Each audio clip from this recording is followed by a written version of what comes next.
Hello, good morning, good afternoon, and good evening.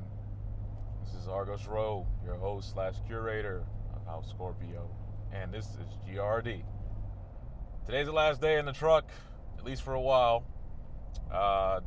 It helped me get through one of my interviews today. The other one didn't come through, at least not yet. So it was Friday. Usually people don't interview on Fridays like that, anyways. Monday through Thursday type thing, unless special occasion is arranged or whatever.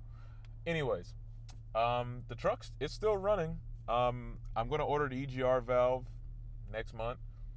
So you're not going to be hearing a whole lot of rattling and I guess whatever else is getting picked up in the microphone at this point from the truck. And I might do a small vlog on repairing of it. I don't know yet.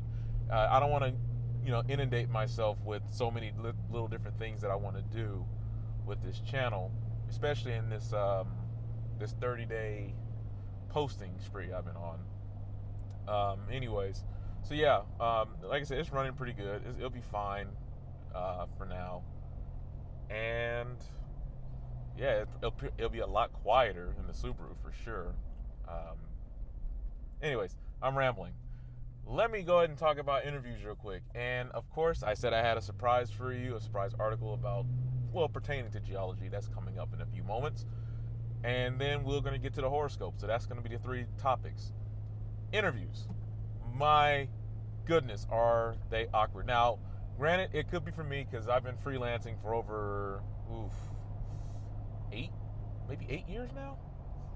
So I have not had a regular salary job where I had to interview for anything. I just go meet with people on the internet or through word of mouth, and then I do the job for people. By the way, if you want your videos edited or you want some graphic works, hey, I'll let your boy. Well, anyways, no more promoting for that right now. Anyways, all I'm saying, interviews, man. So I'm talking to the guy. We're shooting the shit. He's telling me about his history, and he asked about my history, and I'll go into the whole army thing and what I did when I got out, and this, that, and the third.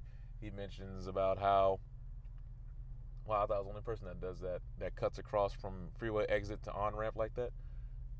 Anyways, just observation I just saw. I thought I've only seen me do it. Anyways, shoots shit about how he was a manager since 19, going from like Home Depot and Lowe's and stuff, and running what he calls the box of at least, I think he said the most he ran was 250 people. So he managed 250 people.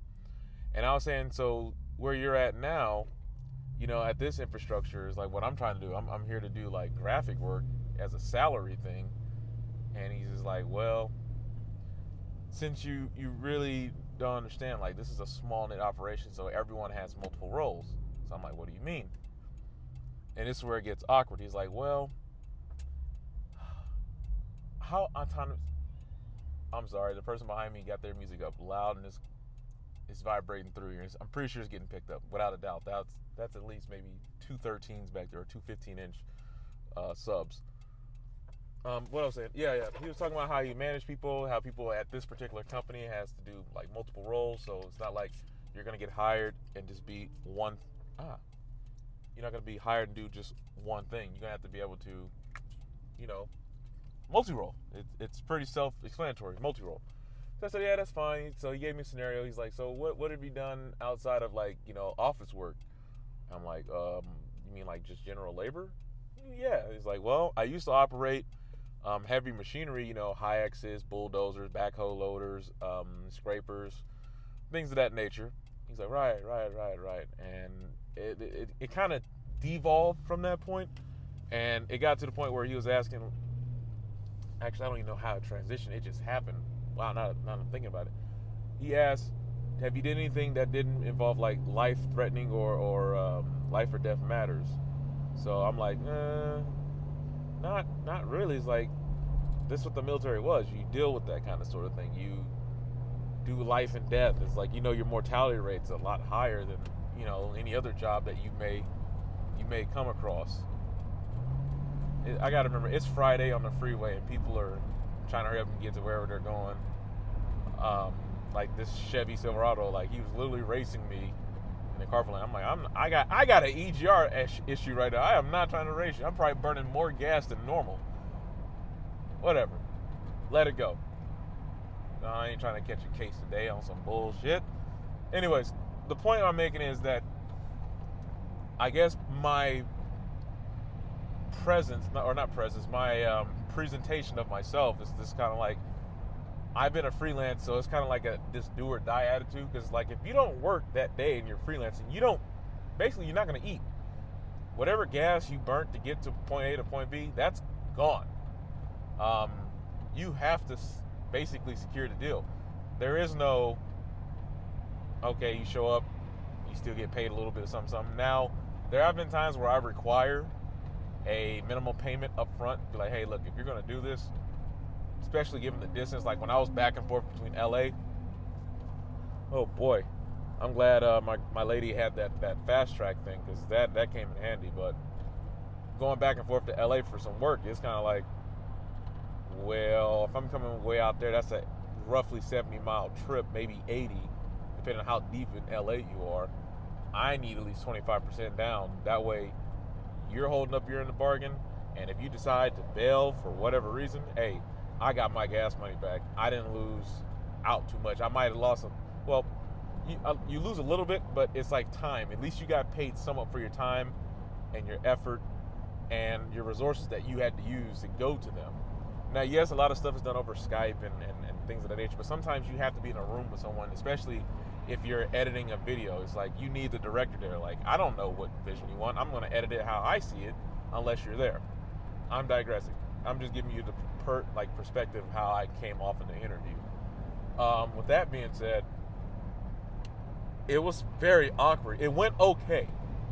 It did. And I realized that my professional clothes, my suit, because normally when I go edit, I'm usually in just like a basic button down and a nice pair of jeans, or if I do wear some slacks, I'm not really trying to do it up, because I know I'm dealing with just casual people. It's not like this, like these people I'm dealing with. These are like corporations, so this is different. This ain't like, hey, I'm gonna go with Joe Schmo or Plain Jane or whatever, and we're gonna meet up at a coffee joint and sit down and go over what the parameters of his or her project is. No, this is like, no, we're multinational. We have our guidelines and things like that. So it's like, I was like, oh shit, I gotta dress up. So aside from that awkwardness and the awkwardness that I was presenting myself in the interview, it went okay. Now the second one, it's a little bit bigger. It's a bigger fish. I can't think of the damn. What's the analogies? Y'all help me out if y'all remember. It's an analogy. It's like, I'm dealing with. I'm out of washer fluid. Sorry about that, people. I'm dealing with a bigger infrastructure. There you go. We'll go with that. So I have to be with my P's and Q's a little bit better. So this was a nice warm up, if anything. So yeah, there's that. Interviews are very, very awkward, and it wasn't nerve-wracking. Maybe it was nerves for him, because he was like, oh man, I'm dealing with someone that was shooting people. So, because he's like, I've never been in the military, I don't understand that world, blah, blah, blah. I'm like, oh, okay. So I withdrew a lot of that from the conversation. Moving forward, from their perspective, and this is my perspective on their perspective, it must be a daunting task to interview people, knowing that if they were relying on this, like, I'm not relying on this. This is just something to get some extra cash flow.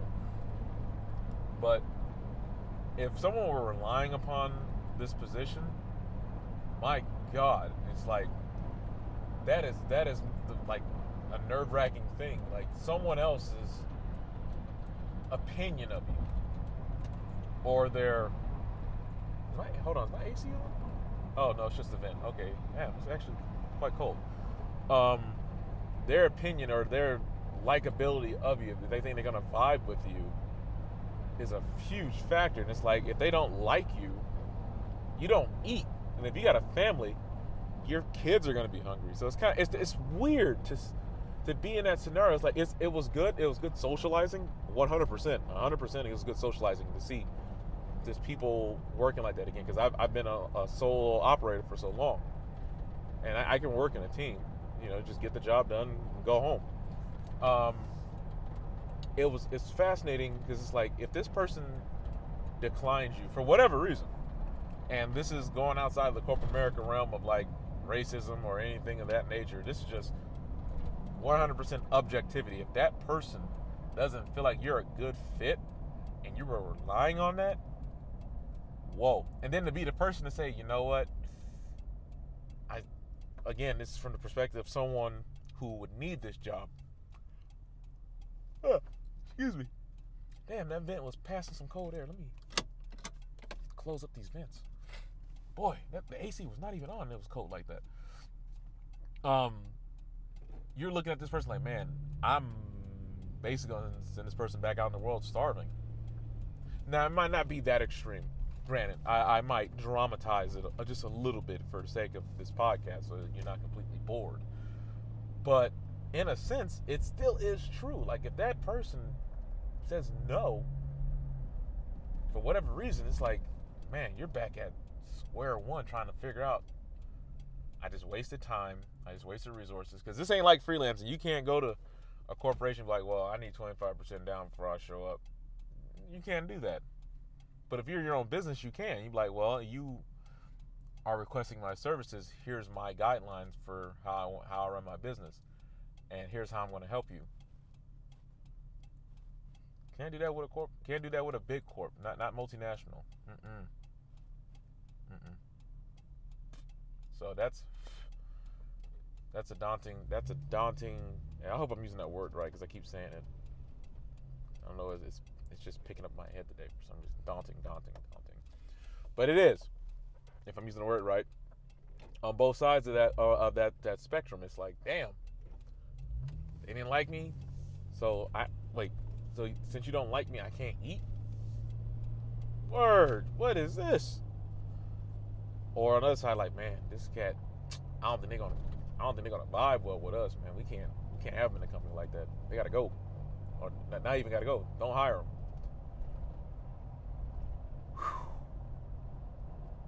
Some spooky shit, man. To me, it seems spooky. But anyways, let's move on to the next topic. I have an article, and I'm gonna have to queue it up. I'm put this on airplane mode right now so I don't lose any of my shit. There we go. Put in airplane mode. There's an article revolving around geology and anthropology, and I have not sent this to any of my colleagues, but I found it like just whoa. Oh shit! I got it on airplane mode, so I can't pull it up. All right, well, I'm gonna be brief with it because I'm pretty deep into this recording, and I don't want to lose the progress. Yeah, it's 13 minutes in. They found a massive, and when I mean massive, I mean massive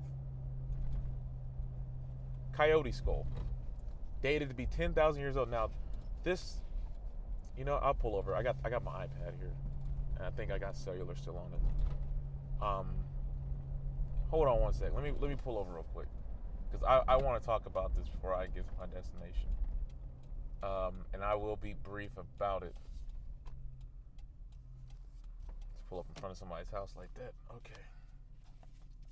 One moment, please. There we go. Let's see. 10,000.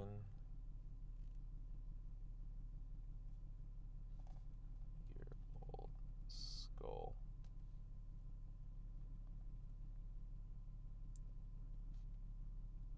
Let's see here. Mammoth tusk. No. Damn it, I can't find it now. Is this it? Daily UK. No, it wasn't on Daily UK. Okay, well that's something interesting. That's a massive elk. It's 10,500 years old, but that's not the one I was looking for. It was a wolf or coyote. Hold on, let me go to geology page. Go to geology page real quick.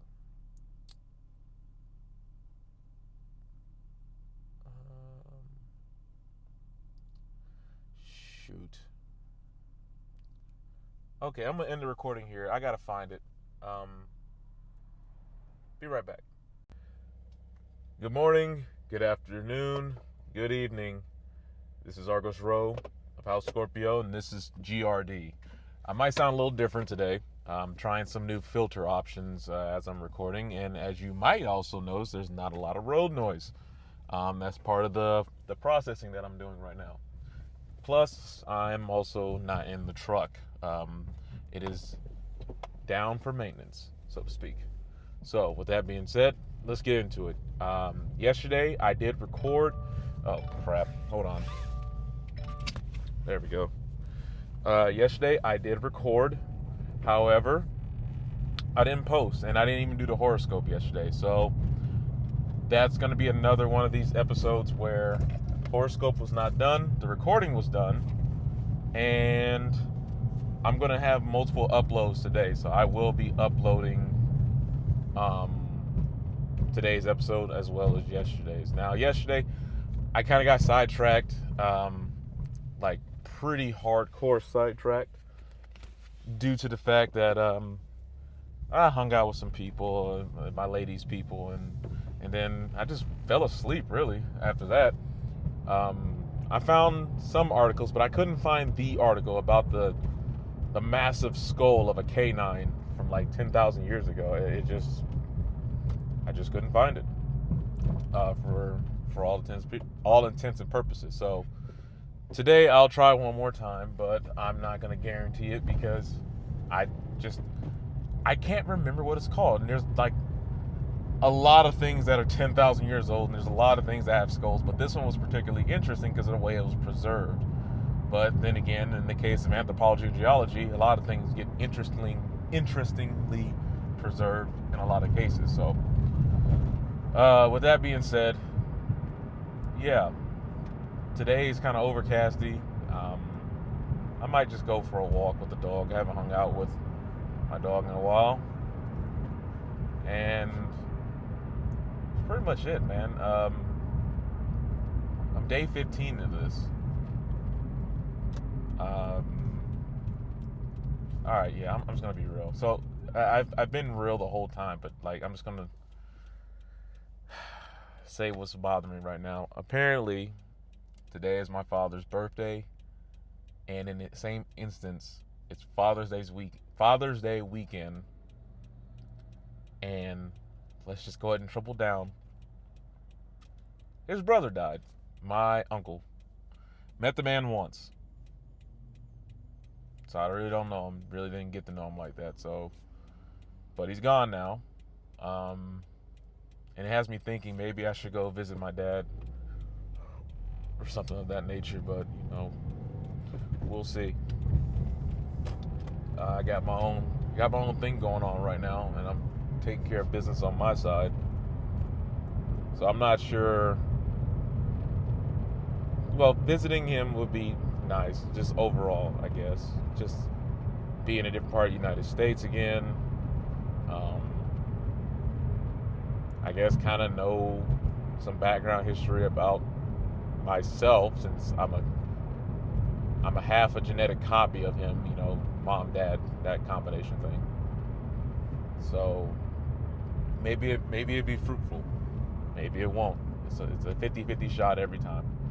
So with that being said, that's kind of why I'm being reserved. I'm trying to remember the horoscopes that was saying, hey, don't close yourself off too much. Just be, kind of be open. But at the same time, it's like, if you're a relatively private person, you're not going to easily want to be open. Like, I'm being open right now by making this podcast, uploading this stuff to the internet. No one asked me to do this. This was a challenge I placed upon myself. So I guess another challenge I should try to take up is, just be open and go talk to the man.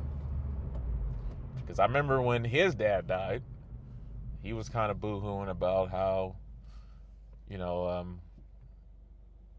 that trope of my dad wasn't there for me and this, that, and the third, and he trying to transpose that upon our relationship, sure, of what their lack of. But the thing is, it's kind of like I've made it this far without it. So, do you strike up something new? Do you let sleeping dogs lie? You know, those are just the two immediate. Do I want to say perspectives? No. Two immediate options I see. Yeah, we'll go options. That sounds adequate for right now.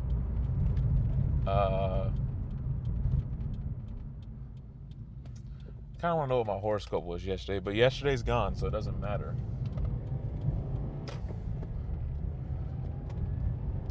Anyways, I can look to the past and try to make it. I'm rambling now. I'm rambling. Stop it. Okay, listen. I'm gonna try to contact him today and see what happens. Maybe he'll pick up. Maybe he won't.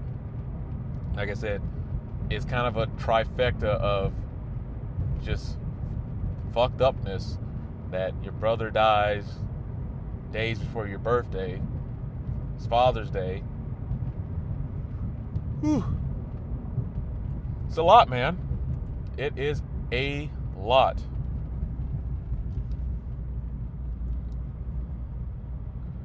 And now I'm on the search looking for this guy who buys cars. He usually parks on the street unless he's out right now, because I don't see his truck. I'm trying to help my lady's. I guess she's a I think it's called mentee. Mentee. She's trying to get her vehicle sold before she leaves the state for some time. And I just remember seeing a dude with a trailer right over here. I'm busting a U-turn real quick. He has his truck and trailer over here. This is where I spotted it last time. Unless he's moved. If he's gone, he's gone. That's gonna suck. It's gonna make it look like I'm a liar. But he was here. He could be gone. It's early. It's Saturday. Maybe he's on vacation. I don't know. But this is where, right here off of Walnut. This is where he parked at. Okay. Well, he ain't there. And I'm not about to go on a wild goose chase, burn up gas.